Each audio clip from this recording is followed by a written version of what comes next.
In Reveal, all dates are treated as UTC strings for rendering in a grid or rendering in a chart. So the question is, how do I ensure that any date that I have, which is in a UTC format, is rendered in the appropriate time zone? You would do that with the Apply Time Zone Calculated field. In this grid, I have my ship date.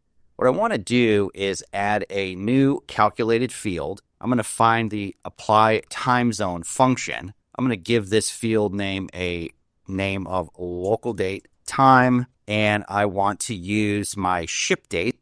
So we'll do a search for ship date. Here we have the ship date. And for the time zone, I want to use the current time zone function. So let's say current time zone, and that's all I need to do. I'm going to go ahead and create this field. Now for this column, let's add our local date time. Currently, I am in Detroit, so the UTC is July 10th. My local time would be July 9th, 1996. If I change this to, for example, the Aleutian Islands, my data isn't changed here. I'm going to check the box, and you can see that just doing that, it refreshed to the correct July 9th, 1996, 1500 hours.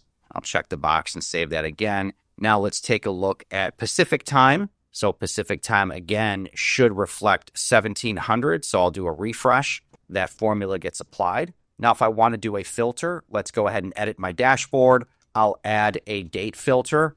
By default, it's going to grab that first date that it finds in my grid. I'm going to click connect, and I'm going to click on ship date, and I want to change this to the local date time, so I'm always filtering on my local date time. I'll update that connection, create the filter, and now my date time, be it a date range or be it one of the preset ranges, will correctly reflect the local time zone. One caveat to this is in Reveal, all formulas are inside of the visualization definition. So if you want to now create a chart based on this and use the same formula, the easiest way to do that is to simply duplicate this visualization. Let's change this to a column chart first. Now I'll drag freight over to my values. And now this chart will correctly represent freight based on my local time. To learn more about calculated fields and how to apply different date time functions, go to the documentation